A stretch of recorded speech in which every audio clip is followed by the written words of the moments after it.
to build new clean energy technology, the first of its kind in Canada.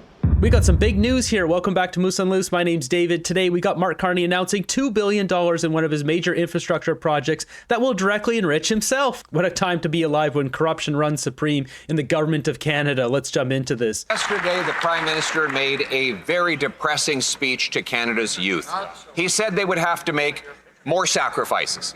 More sacrifices.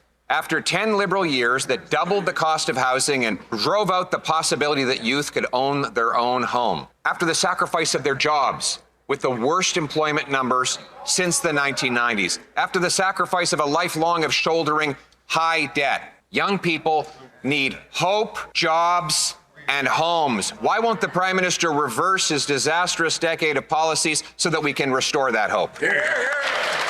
I had the honor of presenting red seals to 3 new apprentices of the IBEW. Who's this guy? Who's this crumb snatcher? And why has he got Justin Trudeau's bracelet? What is going on here? In Local 230, Victoria, BC. Mr. Speaker, they're proud of what they accomplished. They're optimistic about the future because, Mr. Speaker, we are going to put them to work. Mr. Speaker, we're going to build homes. We're building major infrastructure projects in the national interest. Thousands of jobs. So inspiring. Who is this guy? Where's Carney? Who's running the show over here? John Zuccarelli or whatever this guy's name is? Thousands of opportunities for apprenticeship. Mr. Speaker, while the Conservatives come to this House and talk Canada down every day, we're going to be supporting workers who are building Canada up. You know, it's here Fergus has been sequestered to the backbench.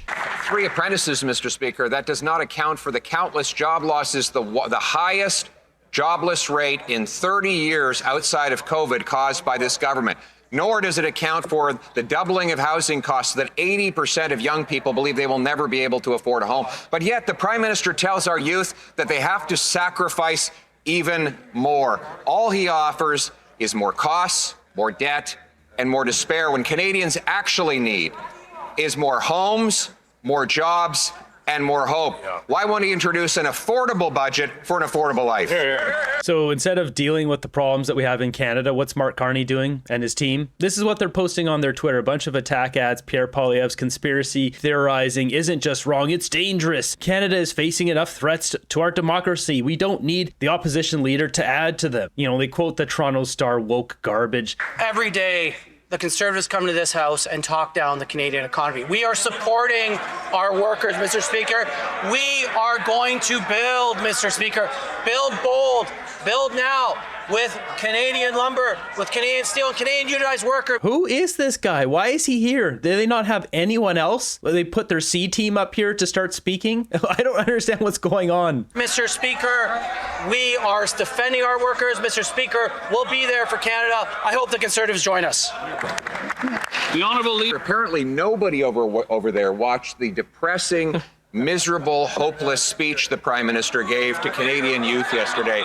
He said that Canadian youth need to sacrifice more, Mr. Speaker, when in fact, quite the opposite is true. Mr. Speaker, the youth of this country have sacrificed enough. They can't afford homes, they can't get jobs, and now they have a generational lifetime of debt to shoulder.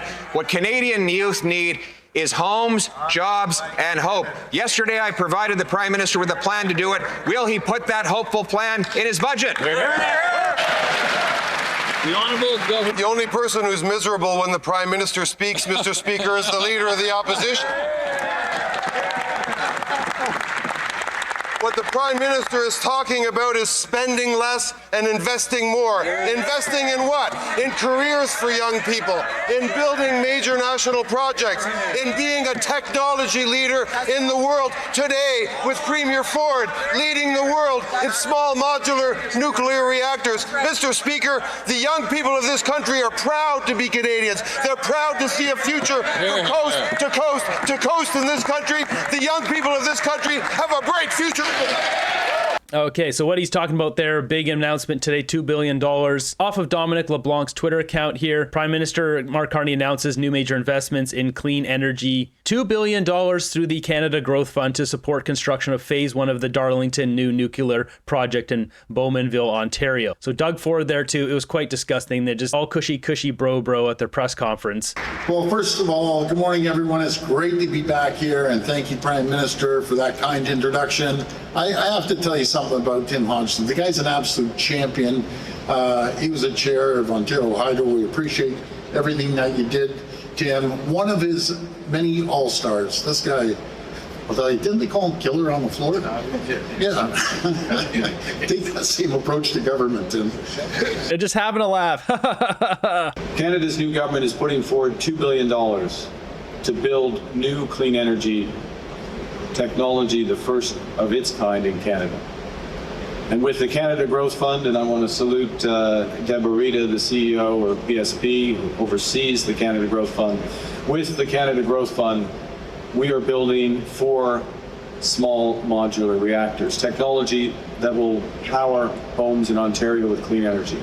So the tough thing about this is I fully support this. This is what we should be doing. It's been proven that nuclear energy is the way to go. We should be doing more oil and gas and exporting it and making money to other countries. We should be doing nuclear here, and then we can export that as well and build reactors elsewhere. The problem with this is Mark Carney is invested in this exact project. So he's making money from this, which is against the law. I've been adding some stuff to my board here and I can prove it. You notice some additions now on the sides of every one of Mark Carney's direct conflicts of interest. What do we have here? We'll just go right to the nuclear energy Darlington small modular reactor, the one that Mark Carney is at right now. He just gave $2 billion of our money to this company. This project is being built in conjunction with Ontario. They're building a GE Vernova BWRX 300 small modular reactor at the existing OPG site, the first SMR of its kind. It was about building major projects. It was about the project that Prime Minister Carney announced with Premier Ford. Now, first off, who is GE Vernova? That's General Electric. General Electric, now their aerospace industry division is General Electric. That's what became of that. But now they've got GE Vernova, which is their energy sector of their business. And one company GE Vernova owns is GE Hitachi, which they own in conjunction with Hitachi. Hitachi owns 20%.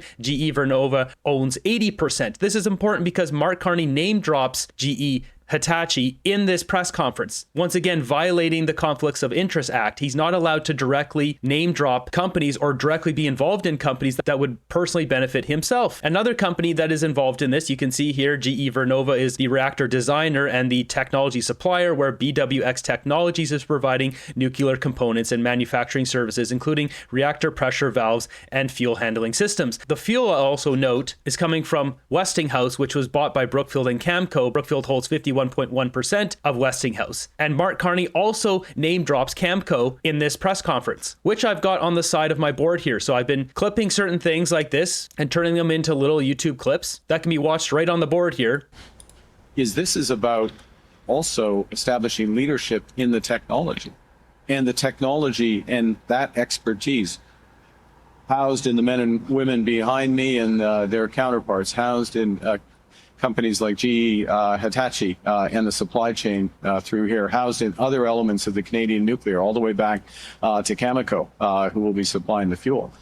He just said it himself. Cameco will be supplying the fuel. Brookfield has that deal with Cameco and Westinghouse. With this rampant conflict of interest, what do we have here? I've added this recently. These are the stock prices since Mark Carney has become Prime Minister and how they've changed. What I essentially have here is an HTML code that starts from April 28th and goes until today. And this is live updating. It updates every hour. You can see here, Mark Carney's stocks in GE Vernova have gone up 61% since he became Prime Minister. His stock in BWX Technologies has gone up 84% since he became Prime Minister. Brookfield Corporation up 28%. And so I'm going through and trying to add it to all of these. Obviously, this is a bunch of work because I have to create the code for every single one of these stock tickers, and then I have to turn it into an app. Then I have to embed that app into a widget here on Miro, but I am able to do this. So this will update live. I won't have to ever do the calculations or whatever on this again. It just automatically will update every single time you open this up. You can see the only one that's down out of all of them is ConocoPhillips. This is an oil company, so I'm not surprised with this. Mark Carney has offered no love to that industry, but even from that, you got ExxonMobil is up 6.99%. Canadian Natural Resources up 5.49%.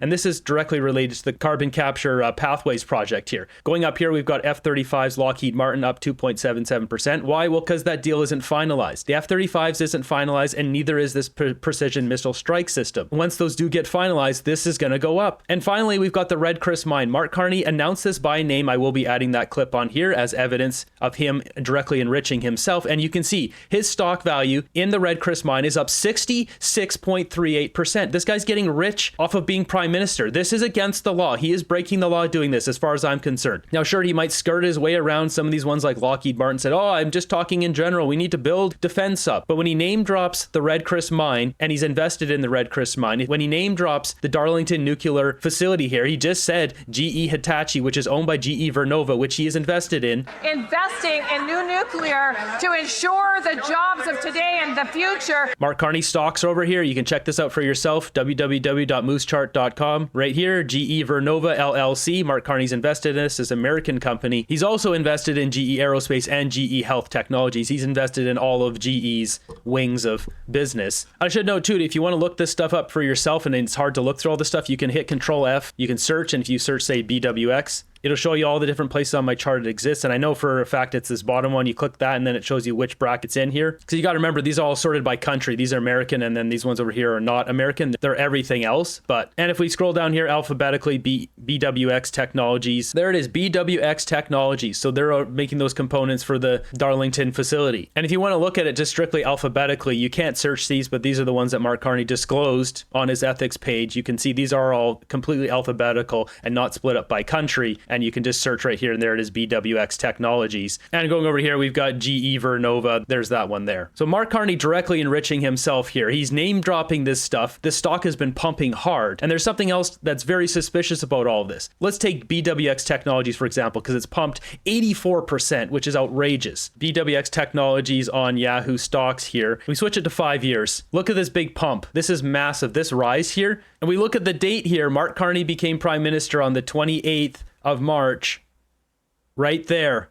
Carney gets in right at almost at the bottom, and this thing is pumped so hard. Now, the question is, how did people know? How did they know? Mark Carney disclosed to the public on July 11th his stock interests, all this stuff. July 11th, he showed this stuff. So somebody knew that that was a part of Mark Carney's portfolio and was invested, and it pumped hard afterwards, because the general public was able to, if you're savvy and quickly went through it and quickly invested, you know, at most you would have been invested in like right around there. So halfway up this pump. Who knew that this was in Mark Carney's list of stocks invested beforehand and has seen this meteoric rise here, 84%. And we'll take a look at this other one here, GE Vernova, looking at its 5-year chart. And where did Mark Carney get elected? Right there. Right there. Boom. As we see, 61%. Just imagine Carney's got $1 million in each one of these stocks. He just made $840,000 off of this one and $610,000 off of this one. And that's just $1 million. What if he had $10 million? Then he made $6 million off this one and $8 million off that one. He's using us to get rich. There's no easier way for me to say this. Somebody tell me I'm crazy. Somebody prove me wrong. I keep posting this stuff on Twitter and nobody wants to touch it because they know that this is so thoroughly investigated and put together. There's nothing. The left on Twitter will not touch me. That's why I got no haters on Twitter. Nobody wants to come after me because I encourage them to. Come on in, debunk my chart. Tell me what's wrong with it because then I'll make it stronger. It's a win-win for me. If anyone wants to break this apart and tell me something's wrong on here, I will gladly update the information so it's more accurate. But so far, the left on Twitter, they won't even go near any of this. The only downside to all this is I don't sleep very well at night because I feel like the cops are going to come nab me in the middle of the night now. So over time here, I'm going to be adding these to other stocks we've got in here. I have added it to Brookfield Corporation here, so I have to update my chart publicly though, and sometimes these things don't show up. You just click the eyeball and then it shows up here. And you can see Brookfield Corporation's up 27%, almost 28% since Mark Carney became prime minister. But eventually here, I'll start adding a bunch of these other companies here that Brookfield works with, but they don't own or they have part ownership in. I have to add Brookfield Asset Management and a bunch of other ones in here. Then it's clear as day what's going on here. This dovetails nicely with what Michael Cooper's posted here. What is Carney so desperate to cover up? Carney's office denied an order of ethics committee to turn over all records related to his secret backroom meetings in New York City and London with global investors tied to Brookfield. This is a great move. This is what needed to happen. So he's requesting information on all these meetings and they said no. Therefore, on behalf of the committee, I'm writing to you to reiterate the committee's authority to exercise the right and power to order the production of from departments and ministries, including PMO and PCO, and request that you comply with the committee's order. They said no, we're not going to give you documents that will further strengthen the case that Mark Carney is ripping off Canadians. It's undeniable. What kind of stock investor gets an 84% return? It doesn't happen. Warren Buffett doesn't even get those kind of returns. And sure, maybe one stock. Well, look at all these stocks. It is too bad that that minister didn't write the Prime Minister's speech yesterday, because it wouldn't have bored and depressed to tears all of those poor students stuck in that room. There he spoke about how they would have to sacrifice more and that it would take time to reverse all of the misery that has built up over the last 10 years. Mr. Speaker, young people want to have homes. They want to have jobs. They want to have hope. They want a budget that is affordable so they can have a life that is affordable. Will the Prime Minister introduce that budget so that Canadians can restore the promise of their country? Oh, Mr. Speaker, you can be sure we are going to introduce a budget. The question is whether the Leader of the Opposition is going to support that budget, because here's what that budget's going to do. It's going to give young people all over this country the ability to stand up and say, that's where my future lies, in Canada, in skilled trades, in technology, in the professions, in careers that are going to give me and my family hope, a home, a community, a job, a future, the best country in the world, Canada. These theatrics are especially ridiculous after just watching what I just showed you with the Carney enriching himself there. Unless young people are getting into careers that have anything to do with what Brookfield's doing, Canada's youth is doomed. Meanwhile, in Brampton, we've got a bunch of people lighting up fireworks where there's a $100,000 penalty if you light up fireworks. Yeah, okay, we don't need that music in there, but I mean, this is so ridiculous. And somebody's house caught on fire because of this. So here it is. They're firing off these fireworks. One goes sideways into someone's house.